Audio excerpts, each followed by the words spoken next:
Namaskar, Pranam, hello dear students. Once again, welcome in English with Chirag by Barot. Believe in yourselves and go ahead. Okay, let's learn our new topic now. નમસ્કાર મિત્રો, ફરી એકવાર English with ચિરાગભાઈ બારોટમાં તમારું સ્વાગત છે. આજે ધોરણ 12ની અંદર સ્ટાન્ડર્ડ 12 એમાં યુનિટ 3 જેનું નામ છે મેનેજ યોર સ્ટ્રેસ. જો મિત્રો સૌપ્રથમ એક બાબત ધ્યાનમાં આપી રાખી લેજો, શારીરિક શક્તિ કરતાં માનસિક શક્તિ એ વધારે અગત્યની હોય છે. એટલી કહેવત છે, where there is the will there is the way. ટૂંકમાં કહીએ તો મન હોય તો માળવી જવાય. એનો સીધો સંબંધ માનસિક શક્તિ સાથે છે. હવે જો માનસિક શક્તિ હોય તો જ વ્યક્તિ એના જીવનમાં સફળ થઈ શકે. માનસિક શક્તિવાળો વ્યક્તિ બધી રીતે જોવા જઈએ તો સક્ષમ હોય. અત્યારે એક તારણ પ્રમાણે 90% લોકો ડિપ્રેશનથી પીડાઈ રહ્યા છે. હતાશા કહીએ, સ્કિઝોફ્રેનિયા કહીએ, અલગ અલગ પ્રકારની બીમારીઓ. હતાશા કહો, ચિંતા કહો, પરંતુ વાસ્તવમાં એ કોઈ ચિંતા હોતી નહીં, એ આપણે ઊભી કરેલી હોય છે. આ લેસન માટે તો ખરેખર ગુજરાત રાજ્ય પાઠ્યપુસ્તક મંડળના આપણે આભારી હોવા જોઈએ કે એમણે આ પાઠ મૂક્યો છે. લેસનમાં મેનેજ યોર સ્ટ્રેસ. સ્ટ્રેસ એટલે તણાવ. એક વ્યક્તિઓ બાકી નથી જે તણાવ વગરનો હોય. અત્યારે આ પાઠમાં આપણે આ જ શીખવાનું છે કે તણાવને તમે નિયંત્રણમાં કેવી રીતે લાવી શકો. આના 2 રીડ છે, એમાં રીડ 1 અને રીડ 2 બંને સમજવા જરૂરી છે. બંનેના શબ્દાર્થ ઉપર ભાર આપજો. એક પણ વર્ષ એવું નથી ગયું કે આ પાઠમાંથી પૂછાયું ના હોય. આ પાઠ બહુ જ અગત્યનો છે. Let us start our lesson manage your stress. એમાં સ્ટ્રેન્થનિંગ મેન્ટલ ફ્લેક્સિબિલિટી. પહેલાં તો જે માનસિક પરિવર્તનશીલતા છે ને એને ટકાઈ રાખવી, એના માટેની વાત કરી છે. જોઈએ છીએ પાઠની અંદર માઇન્ડ, ઇમોશન એન્ડ બોડી. મન, લાગણીઓ અને આપણું આ શરીર. મન, લાગણીઓ અને આપણું આ શરીર આર ક્લોઝલી ઇન્ટરલિંક્ડ. આ બધા ક્લોઝલી બારીકાઈથી સંકળાયેલા છે. મન, લાગણીઓ અને આપણું શરીર એ બારીકાઈથી સંકળાયેલા છે. And always work together. અને આ બધા હંમેશના માટે સાથે મળીને કામ કરે છે. આ બધાનું કામ સાથે મળીને, મન, લાગણી અને શરીર સાથે મળીને કામ કરે. It helps you distinguish them more clearly. Underline કરજો, ડિસ્ટિંગાઇઝ એટલે અલગ તારવવું, ઓળખવું પણ થઈ શકે. તમને મદદ કરશે ધેમ મોર ક્લિયરલી, તેમને સ્પષ્ટ રીતે અલગ કરવામાં તમને મદદ કરશે. પણ શું? If you try to understand them separately. Separately એટલે અલગ અલગ. જો તમે આ ત્રણને એટલે કે મનને, ઇમોશન્સ એટલે કે લાગણીઓને, અને બોડી એટલે શરીરને, ત્રણેયને સેપરેટલી અલગ અલગ રીતે સમજવાનો પ્રયત્ન કરશો તો તમે સીધી રીતે તેમને અલગ સમજી શકશો, તારવામાં સમજી શકશો. હવે જુઓ, યોર મેન્ટલ, પહેલી વાત કરો મનની. Your mental capacities are your abilities. મેં હમણાં કહ્યું એ રીતે તમારી માનસિક શક્તિ જ તમારી શક્તિ છે. અહીંયા કીધું કેપેસિટી એટલે તાકાત અને એબિલિટી એટલે પણ શક્તિ. તમારી માનસિક એબિલિટી, કેપેસિટી જે બી હોય, તમારી માનસિક શક્તિ તમારી તાકાત છે. ઘણા વ્યક્તિઓ અનાજ વગર, પાણી વગર પણ તમે જુઓ તો મન હોય મજબૂત તો એ કામ કરી લે છે. મન હોવું જોઈએ એના માટે તત્પર. તો બસ અહીંયા કહે તમારી માનસિક શક્તિ તમારી તાકાત છે. To concentrate. શેના માટે તમારી શક્તિ બને જુઓ. કોન્સન્ટ્રેટ, એકાગ્રતા કેળવવા ઉપર. To take in new information. કોઈ પણ નવી માહિતી લેવા માટે. અત્યારે હું પાઠ ભણાવી રહ્યો છું, અત્યારે તમને લેસન ભણાવું છું. આ ઇન્ફોર્મેશન, આ જે માહિતી હું આપું છું, માનો કે તમારા માટે ટોટલી નવી છે, તો આ નવી માહિતી મેળવવા માટે પણ તમારી માનસિક શક્તિ તમારી તાકાત છે.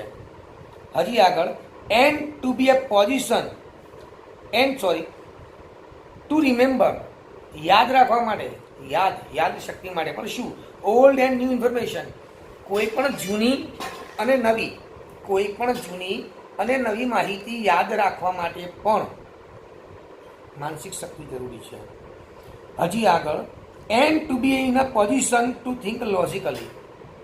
લોજિકલી એટલે તાર્કિક રીતે તર્કબદ્ધ વિચારવું. લોજિકલી તાર્કિક રીતે વિચારવા માટે પણ માનસિક શક્તિ જરૂરી છે. હજી આગળ, you need your mental capacity. તમારે તમારી માનસિક શક્તિની જરૂર છે.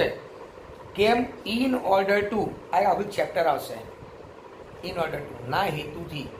Adverb clause of purpose, describing purpose કહેવાય આને. શું કહેવાય? Describing purpose. કયા હેતુથી? To work. માનસિક શક્તિ શેના માટે જોજો? કામ માટે. To impose a constructive and workable order on your life. તમારા જીવનમાં વર્કેબલ ઓર્ડર એટલે ક્રિયાશીલતા. કોઈ પણ કામ કરવું એ ક્રિયાશીલતા, કાર્યક્ષમ બનવું. તમારા જીવનમાં વર્કેબલ ઓર્ડર નીચે અંડરલાઈન કરી લખજો. ક્રિયાશીલતા માટે ઇમ્પોઝ અ કન્સ્ટ્રક્ટિવ એટલે સર્જનાત્મકતા. કંઈ પણ સર્જનાત્મક વસ્તુ હોય એના પર ઇમ્પોઝ કરવું, દબાણ. મતલબ ઇમ્પોઝ એટલે દબાણ. એ વસ્તુ પર દબાણ કેળવવા માટે ગ્રહણ પણ થાય. ઇમ્પોઝ એટલે ગ્રહણ પણ થાય. તો અહીંયા કોઈ સર્જનાત્મક વસ્તુઓ ગ્રહણ કરવા માટે, કામ કરવા માટે. And to make rational day to day decisions. બેટા, દિવસ દરમિયાન આપણે અસંખ્ય ડિસિઝન્સ એટલે કે નિર્ણયો લેવાના હોય છે. પણ એ નિર્ણયો કેવા? ભંગાર નહીં. રેશનલ ડિસિઝન, તાર્કિક નિર્ણયો, યોગ્ય નિર્ણયો, વ્યાજબી નિર્ણયો. રેશનલ એટલે તાર્કિક કહો, વાજબી કહો. વાજબી એટલે વ્યાજબી, આપણે તેને વ્યાજબી નહીં, વ્યાજબી ભાવ પણ વાજબી કહેવાય. તો દિવસ દરમિયાન નિર્ણયો લેવાના, વ્યાજબી નિર્ણયો લેવા માટે વાજબી. ફોર એક્ઝામ્પલ, ઉદાહરણ લઈએ. હવે જો તમે આમાંથી એક હું તમને જ આપું છું, તમે આગળ વાંચ્યા વિના, આગળ પાઠમાં જતું નહીં રહેવાનું, પણ એના પહેલાં ડિસિઝન લઈ લેવાનું કે આમાંથી આપણે કયું ડિસિઝન લઈએ. તો ઉદાહરણ તરીકે, if you had the choice of walking to work or taking the car. હવે વર્ક, કામ માટે તમારે બે ઓપ્શન આપ્યા છે. વોકિંગ, કાં તો ચાલતા જવું છે, અથવા તો ટેકિંગ ધ કાર લઈને જવું છે કામ માટે. તો હવે ચલો કાર લઈને જઈએ અથવા તો ચાલતા જઈએ, પણ આગળનું રીઝન જુઓ. ધ ફેક્ટ ધેટ, અને હકીકત એ થઈ છે કે ઇટ વોઝ રેઇનિંગ હાર્ડ. ભારે વરસાદ થઈ રહ્યો હતો. વરસાદ અતિશય છે. ચલો વરસાદ છે તોય ગાડી લઈને બી જવાય અને ચાલતા બી જવાય, સમજી લો. પણ હજી આગળ શું કહેજો? And you had a cold, અને તમને કોલ્ડ, શરદી થઈ ગઈ હતી. તો તમે કયો નિર્ણય લેશો? શરદી થઈ છે, ભારે વરસાદ પડે છે, તો પછી તમે શું લઈને જશો? તો ગાડી પણ કહેવાય ને. ખેડતા જઈએ તો વરસાદમાં પલળીએ, શરદી થઈ તો વધારે શરદી થાય, એટલે શું લઈને જવાય? કાર લઈને જવું પડે. જોઈએ ચોપડીમાં શું કહેજો. Could lead you to the decision that, એ વસ્તુ તમને દોરી જઈ શકે એવા નિર્ણય પર કે it was better to take the car લેવી વધારે સારી. That would be a rational decision, અને આ એક વાજબી નિર્ણય છે, એટલે કે ચોખ્ખો, સરળ અને તાર્કિક નિર્ણય. બેઝડ ઓન ધ કરંટ સરકમસ્ટન્સીસ એટલે પરિસ્થિતિ, અંડરલાઈન કરી દેજો. આ કરંટ, વર્તમાન પરિસ્થિતિને અનુકૂળ પરફેક્ટ નિર્ણય. હવે નિર્ણયો પણ બેટા તમે જે લો છો ને એ વર્તમાન પરિસ્થિતિના આધારે લેવાય. નિર્ણય લેવાય. ભૂતકાળને જોઈને યાદ રાખજો, ભૂતકાળને જોઈને નિર્ણય ન લેવાય કે આવું કામ થયું હોય તો ભૂતકાળમાં આપણે આવું નિર્ણય લીધેલો, ન બને એવું. પરિસ્થિતિ હંમેશા માટે વર્તમાન અને થોડી ઘણો આધાર, થોડો ઘણો કહું છું, સંપૂર્ણ તો નહીં, ભવિષ્યનો આધાર લઈને તમારે નિર્ણય લેવો જોઈએ, કારણ કે ભવિષ્યને થોડું ઘણું ધ્યાનમાં રાખવું પડે. હવે આગળ, the mind is the rational. મન જે છે ને એ રેશનલ, વ્યાજબી, તાર્કિક કહી શકાય એને. લોજિકલ પાર્ટ ઓફ યુ, એ તમારો એક તાર્કિક ભાગ છે. આ મન તાર્કિક ભાગ છે. યાદ રાખજો, શરીર કરતાં મન થોડું અલગ છે. શરીરનો ભાગ જ છે પણ અલગ છે, ચંચળ છે. આત્મા અને શરીર અલગ અલગ બાબત છે. એવી રીતે પણ મન શરીરનું અંગ છે પણ થોડું અલગ છે. That helps you. આ મન તમને મદદ કરે છે ટુ મેક અનઇમોશનલ ચોઇસીસ. અલાગણીભરી પસંદગીઓ. અનઇમોશનલ ચોઇસીસ, અનલાગણીભરી કે બિન લાગણીભરી પસંદગીઓ માટે તમને મદદ કરે છે. ટુ સ્ટોર, સંચય, સંગ્રહ, એન્ડ રિટ્રાઈવ ઇન્ફોર્મેશન, માહિતી પાછી મેળવવા માટે.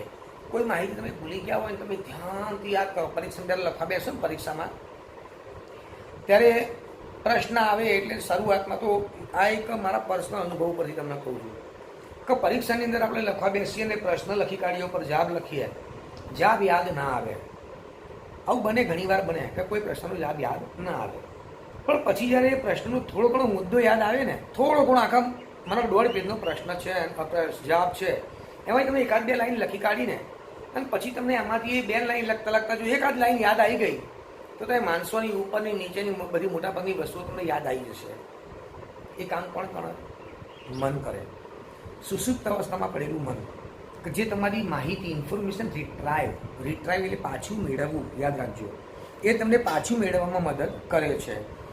And to order and calculate. એ માહિતીને ઓર્ડર, યોગ્ય ક્રમમાં ગોઠવવા માટે, એન્ડ કેલ્ક્યુલેટ, ગણતરી કરવા માટે પણ મન મદદ કરે છે. It is a counter part to the emotion. મન જે છે એ લાગણીઓનો જે કાઉન્ટર પાર્ટ છે, પ્રતિરૂપ છે, પ્રતિભાગ છે. લાગણીઓનો જે એક ભાગ મન છે, આ અંડરલાઈન કરજો, કાઉન્ટર પાર્ટ, પ્રતિરૂપ. હવે કેમ જરા જોજો. A good example of the interaction.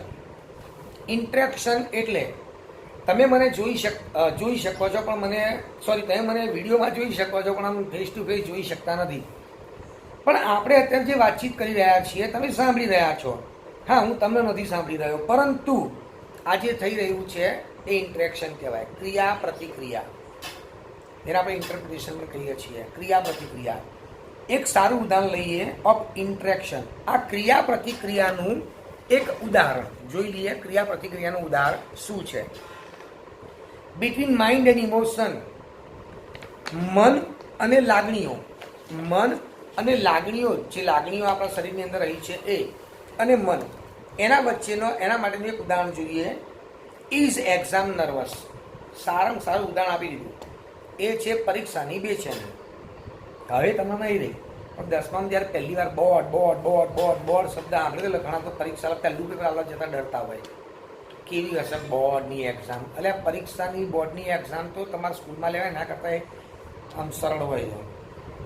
Your mental capacity, જરા જોજો હવે પરીક્ષા આપો છો ત્યારે, your mental capacity has helped you.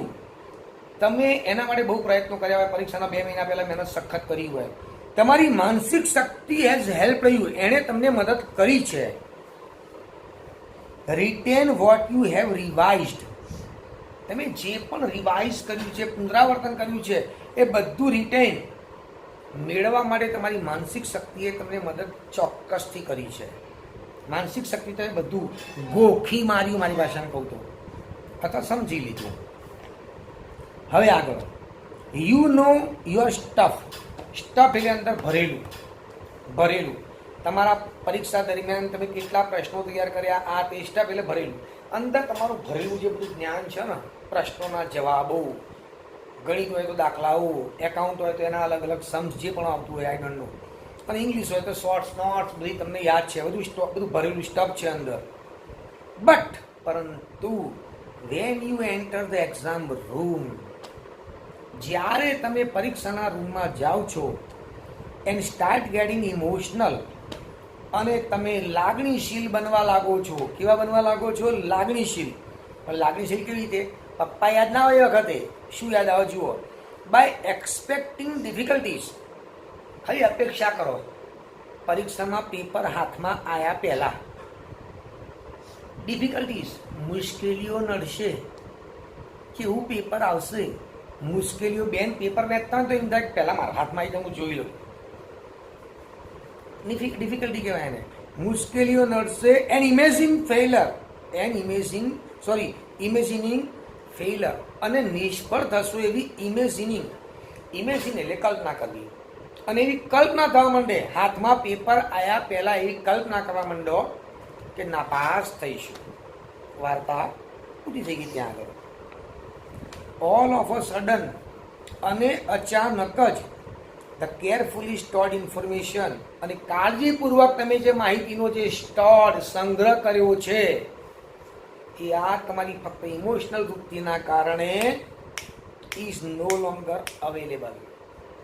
એ ટકી રહેતું નથી, ઉપલબ્ધ હોતું નથી, લાંબો સમય રહેતું નથી. ઘણી બધી વસ્તુઓ તો અંદરથી ઉડી જ જાય. આટલા માત્ર વિચાર માત્ર છે. Your emotions have barred the way, અને તમારી લાગણીઓ એ રસ્તામાં બેડ અવરોધ બને છે. To your inner information store, તમારા અંદર જે માહિતી સંગ્રહ થયેલી છે ને એમાં તમારી લાગણીઓ અવરોધરૂપ થાય છે. Do you find yourself reacting in any of the following ways? હવે બેટા આમાં જે 6 મુદ્દા આપ્યા છે, 1 2 3 4 5 6 મુદ્દા. જો આમાંથી તમે એક પણ મુદ્દાની અંદર આવતા હો તો હા જવાબ આપવાનો, નહીંતર ના આપવાનો. બરોબર? શું કહે છે કે તમે do you find yourself, શું તમે તમારી જાતને નિહાળો છો reacting in any of the following ways? નીચેના જે 6 રસ્તા આપ્યા છે એમાં કોઈ પણ રસ્તામાં રિએક્ટિંગ પ્રતિક્રિયા આપતા તમે તમારી જાતને નિહાળ્યા છે? જો હા તો યસ કહી દેજો, જો ના તો નો કહી દેજો. હા, કમરનો દુખાવો છે એટલે. Number 1, you find it difficult to concentrate on things. તમને વસ્તુઓ ઉપર એકાગ્રતા કેળવવામાં થોડી તકલીફ પડે છે. હવે આ વસ્તુમાં મુદ્દો સમજ્યાના હોય કહી દઉં. શોર્ટ નોટ વાંચતા હોય, દાખલો ગણતા હોય તો જ્યારે કોન્સન્ટ્રેટિંગથી તમે વસ્તુ સંપૂર્ણ રીતે એના ઉપર એકાગ્રચિત થઈ શકતા નથી. જો હા તો હા, જો ના તો ના. એવું નહીં કે હાય નહીં નાય નહીં, થોડો થશે ને થોડો નહીં થતો, જે હોય પછી ખાઓ બ્રિટાનિયા 50-50 એ ધંધો નહીં કરવાનો. હા કે ના, આવા છો કે નહીં એ તમે કહી દેજો. Your memory is letting you down frequently. બેટા આ શબ્દ નીચે અંડરલાઈન કરજો, લેટિંગ ડાઉન, દગો આપવો. તમારી યાદ શક્તિ ફ્રીક્વન્ટલી અવારનવાર તમને દગો આપી જાય છે. આમાંથી કોણ ના કહે છે અને કોણ હા કહે છે? તમારી મેમરી શક્તિ તમને અવારનવાર દગો આપે છે કે નહીં? ના વાળા આંગળી ઊંચી કરો, મને દેખાશે અહીંથી. કોની યાદ શક્તિ પોતાની જાતને દગો ના આપો? મને તો 5 વસ્તુ મારા ઘરમાંથી આપી પેલા 5 કામ જરા આજે કરીને આવજો, તો હું માર્કેટમાં જઉં તો 5ની અંદરથી 100% એક કામ તો ભૂલીને જ આવ્યો. એટલે ડાયરી રાખવી પડે, ડાયરીમાં લખીને જવાનું તો ભૂલી ના જઈએ. બીજી વસ્તુ, આખી શોર્ટ નોટ કે કોઈ દાખલો કમ્પ્લીટ તૈયાર કરી નાખ્યો તો શું એના એ વસ્તુ શોર્ટ નોટની વાત કરીએ, આપણે દાખલા શું વાત કરીએ. શોર્ટ નોટ સંપૂર્ણ રીતે તમને 5મા દિવસે હું પૂછું તો શું તમે એવી ને એવી લખી શકો? સાહેબ એકવાર વાંચવી પડશે, તો આ મેમરી શક્તિએ દબો ના આપ્યો કહેવાય, શું આપ્યું કહેવાય? એટલે ના નહીં કહેવાનું, આમાં તો હાથ જવાબ આવે. હવે આગળ, you have lots of different things on your mind. તમારા મનમાં ઘણી બધી અલગ અલગ બાબતો છે, but can not grasp a clear thought. પણ તમે કોઈ ચોક્કસ વિચાર ગ્રહણ કરી શકતા. તો તમારા મનમાં અસંખ્ય વિચારો છે, અસંખ્ય વસ્તુઓ છે, અલગ અલગ બાબતો, પરંતુ તમે કોઈ ચોક્કસ વિચારને ગ્રહણ કરી શકતા નથી. આનો મતલબ શું? સાહેબ આ કામ કરવું છે, લક્ષ્ય IAS બનવું છે, IPS બનવું છે. IPS નહીં બનવું તો કંઈ નહીં, PI બની જાય. અચ્છા, શિક્ષક કેવું રહેશે, વકીલ કેવું રહેશે, એના સિવાય ચાલો આ તો તમારા ગોલની વાત આવી. આના સિવાય પણ દિવસ દરમિયાન એવી અસંખ્ય બાબતો હોય છે કે જે તમારા મનમાં હોય છે કે આજે આ વસ્તુ કરવાની છે, આ વસ્તુ કરવાની, આ વસ્તુ, પણ કઈ બાબત છે એ તમે ચોક્કસ રીતે તમારો વિચાર, તમે જે સ્પષ્ટતાથી વિચારને ગ્રહણ કરી શકતા નથી. બની શકે આવું, મનમાં અસંખ્ય બાબતો હોય પણ અમલ કરી શકતા નહીં. આ વસ્તુ ચાલુ કરું, આ વસ્તુ ચાલુ કરું, આ વસ્તુ ચાલુ કરું, પણ શરૂઆત કરવા માટે તકલીફ પડે છે. આગળ, you are often undecided this days. આ દિવસો દરમિયાન એટલે હમણાંથી તમે અનિર્ણિત રહ્યા છો, કોઈ નિર્ણય કરી શકતા નથી. And this is untypical for you. અને આ બાબત તમારા માટે અસાહજિક છે. અનટિપિકલ એટલે અસાહજિક. હમણાંથી તમે કોઈ નિર્ણય લઈ શકતા નથી અને આ બાબત તમારા માટે તમે એવું માનો છો કે અસાહજિક છે. હું તો યાર પહેલાં ધડાકને નિર્ણય લઈ લેતો હતો, હવે કેમ નિર્ણય લઈ શકતા નથી? હા કે ના, તમારે જોવાનું. You make longer to do task. તમે ટાસ્ક એટલે કાર્યો કરવાની અંદર મેક લોંગર, ઘણો લાંબો સમય લો છો. તમે કોઈ પણ કાર્ય કરવામાં ઘણો લાંબો સમય લો છો. That you are able to complete quite quickly before. જે કાર્યો તમે પહેલા ખૂબ ઝડપથી કરી નાખતા હતા. આજની યુવાન પેઢીની વાત કરું એટલે કે તમે બધા, તો તમે તો તમારા કાર્યો ઝડપથી કરી શકો. હું મારી વાત કરું તો આજે હું જ્યારે 21 એટલે કે 21નો હતો, 22, 23થી માંડીને મેં 30, 35, 40, 35 સુધી તો વાત કરું તો મેં કંઈ કામ કર્યા, એમાં તો મને કદાપી થાક કેવા કશાનો અનુભવ નહોતો થતો. હું એક સાથે ઘણા બધા કામ કરી શકતો હતો. ભાઈ વારંવાર વિડીયો પોઝ એટલા માટે થાય છે કે ઘરના સભ્યો આવે છે, જાય છે, કામ માટે આવે, જાય એટલે મારે પોઝ કરવો પડે, સોરી એના માટે.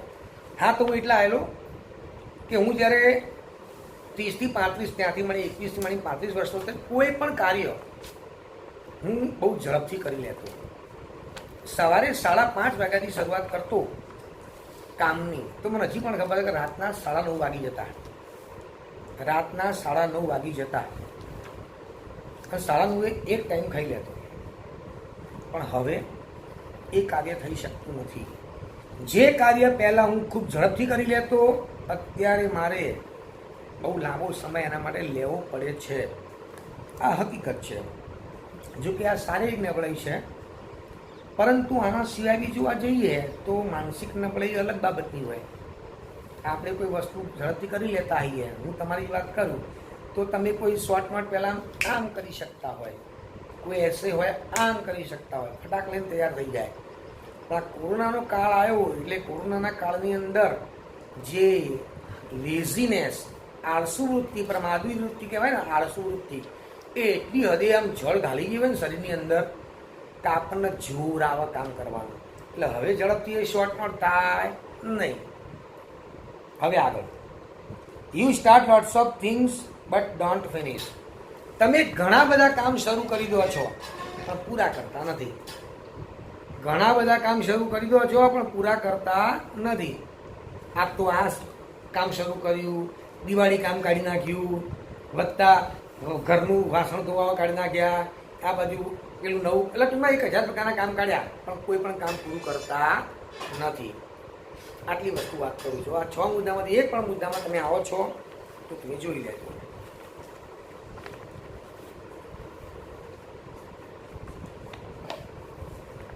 ઇફ યસ, જો તમે આમાંથી એક પણ મુદ્દામાં આવો છો હા, જો હા, it gives a sign of mental stress present in you.